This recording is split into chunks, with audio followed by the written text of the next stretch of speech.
Lindy Sue Beaker was born on January 31st, 1956, in the city of Lancaster, state of Pennsylvania. She was the daughter of Wayne Little and Eleanor Jessie. While Lindy was finishing high school, she met a young man named Philip Douglas Beaker. Later, the two began a relationship, and in October 1974, when Lindy was 18 years old, they were married. After their marriage, Lindy became Mrs. Lindy Sue Beaker. The couple moved into a house off Millersville Road, still in Lancaster. Their routine was very similar to the routine of most couples. The two left for work in the morning, and Lindy usually arrived earlier and took opportunity to prepare dinner. It is said that they got along very well and made plans to have children, but unfortunately, they didn't have time for that. On December 5th, 1975, a Friday, Lindy left for work around 5:45 in the afternoon and stopped by her husband's work, where she collected his paycheck. From there, she went to the bank and deposited her husband's salary and hers. Leaving the bank, Lindy went grocery shopping at John Harris Village Market and spent $46 on household goods. From the timeline, it would be believed that Lindy got home around 6:30 or 7 p.m. Earlier that day, she had arranged with her aunt and uncle to meet at her house around 8:30 p.m. to exchange recipes, a hobby she had. Around 8:42 p.m. that night, Lindy's aunt and uncle arrived at her house to find a horrific scene. As soon as they entered the house, they saw blood all over the place, and as they got inside and went around looking for Lindy, they saw that the place was a mess, as if a fight had happened there. They found Lindy in the living room, lying on her stomach with a bladed weapon stuck in her neck.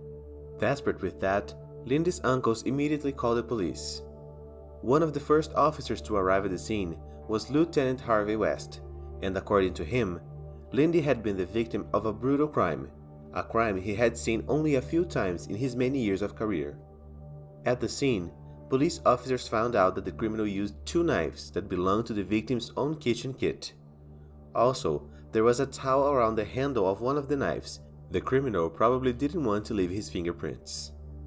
The groceries Lindy had shopped were still on the kitchen table. Also in the kitchen, there was a bloody footprint that made it clear that the person responsible for the crime was a man. The police analyzed all the shoes in the house, and none were compatible with the footprint. When checking all the doors and windows of the property, the police realized that none of them showed signs of break-in or forced entry. With that, the officers theorized that the criminal had followed Lindy while she was on the street, and then entered the house after approaching her. There was also the theory that the criminal could be someone Lindy knew, and she let him into the house because she already had a certain trust in that person. During the autopsy, it was revealed that Lindy had 19 puncture wounds on her body, most of which were on her chest, abdomen, back, and neck. She also had several defensive wounds, which indicated that she had fought for her life against her assailant. Still according to the necropsy, Lindy had been the victim of forced relations, and the cause of death was due to a large hemorrhage caused as a result of her multiple injuries. Police officers were able to collect DNA and male fluid that were found in the victim's pantyhose. Although at the time, 1975, there was still no adequate technology to analyze the samples and make comparisons, the detectives made a point of cataloging and storing as much evidence as possible, which would help a lot in the future. Lindy's case made headlines in all the newspapers, mainly because it was a terrible crime that took place in an upscale neighborhood that was considered very safe. On December 9th and 10th, newspapers reported that police were looking for a car that had been seen near where Lindy lived. Some witnesses said they saw this car between 7 and 8:45 on the night of the crime. However, the car was a common model, also of a common color. It was the type of car that you would find anywhere, and as there was no license plate or anything specific that could differentiate and facilitate the location, this information was not very useful. As usually happens in these cases, the first suspicions fell on Lindy's husband, Philip Beaker, but soon it was confirmed he was working at the time of the crime, so he was ruled out as a suspect. In testimony, Philip said he believed the perpetrator had been following him and Lindy for some time. He also said he was devastated by what had happened, and that he didn't know what his life would be like without Lindy from then on. A friend confirmed that 10 days earlier, Lindy had said that she felt she was being followed by a man. As the days went by, the population began to pressure the authorities to resolve the case as soon as possible, as everyone felt they were also at risk. With that, on December 16th, the Lancaster County District Attorney announced that he would put more police officers to work on the case in search of a faster result. However, from the beginning, the police had had a hard time getting clues that could lead to the perpetrator. In the months that followed, the police did everything in their power at the time, interviewing more than 250 people who might have been involved in the crime.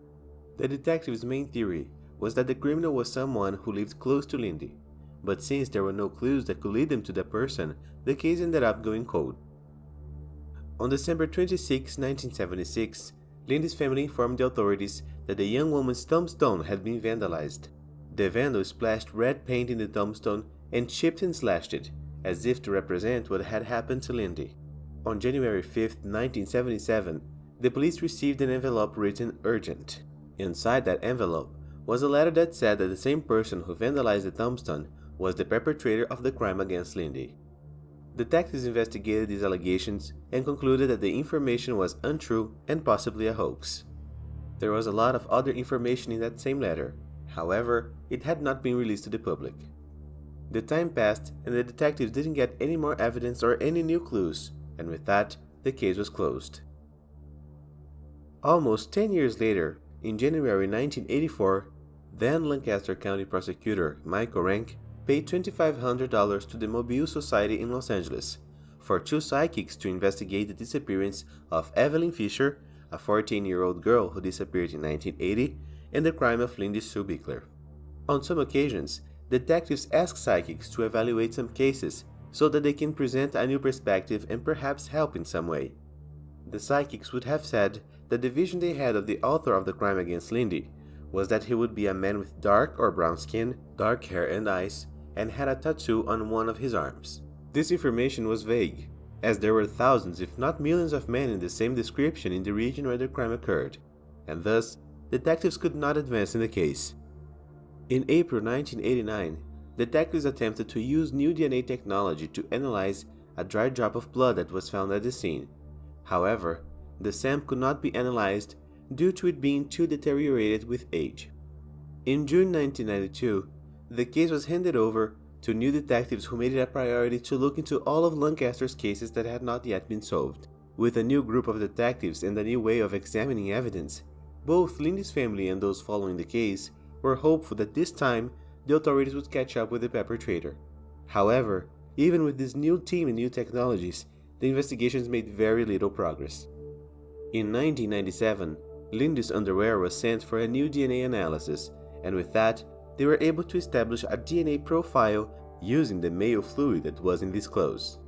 In the year 2000, with the advancement of technology, a database was created to store DNA from criminals, and the profile collected from Lindy's clothes was entered into this database to find out if there was any correspondence with any criminal, but unfortunately there wasn't.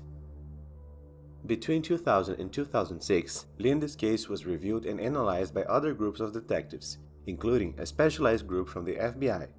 But like the others who had already investigated the case, they also failed to advance the investigations.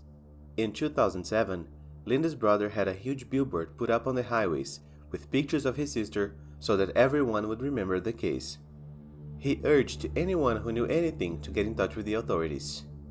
On June 26, 2018, news broke that police had charged Raymond Howe, 49, who was known as DJ Fizz, with forcing relations and taking the life of a young woman named Christy Mirak on December 21, 1995.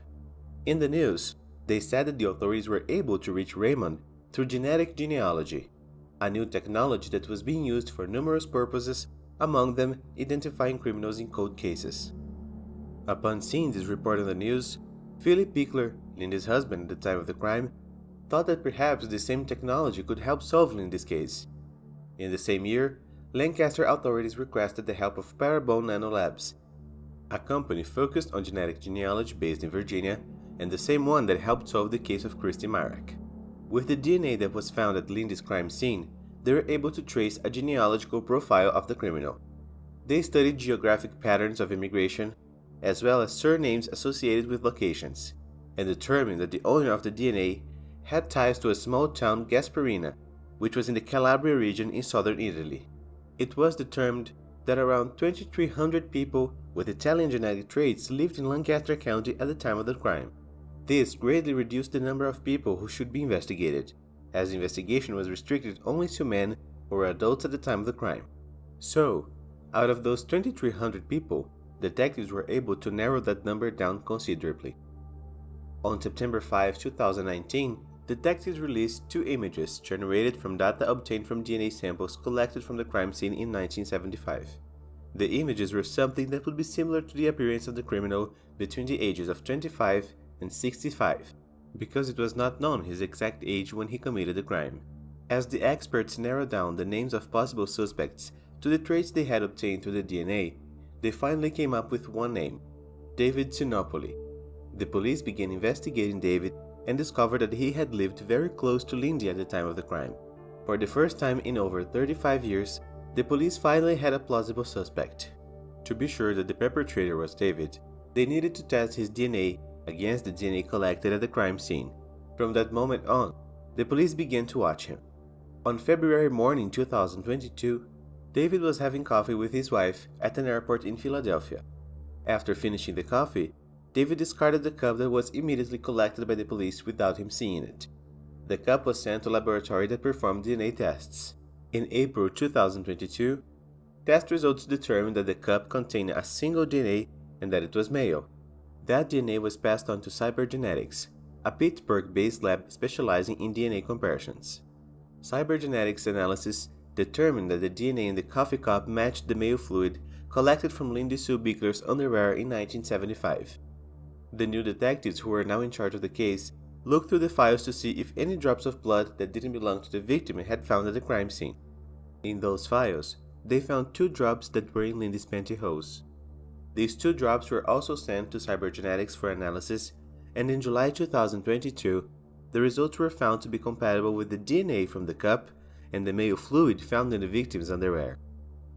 On the morning of July 17, 2022, 68-year-old David Sinopoli was arrested, accused of being the author of the crime against Lindy Sue Beaker.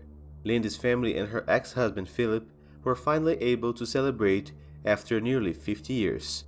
David Sinopoli is currently being held without bail in Lancaster Prison. On October 18, 2022, David denied all charges and pleaded not guilty.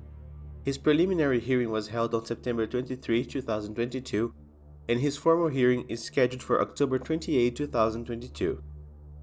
So far, it is not known exactly how David entered Lindy's house and committed the crime, as he pleads not guilty. For nearly 50 years, the Lindy Sue Beaker case has left police officers puzzled over who could be the perpetrator. But thanks to the advancement of technology, the criminal was finally caught in 2022, and now he will surely get a well-earned sentence. Obviously, this won't bring Lindy back, but it will at least give some relief to the family members who have waited a long time for this. Well guys, that's it for today. Thanks for watching until the end, best wishes, and I see you next time.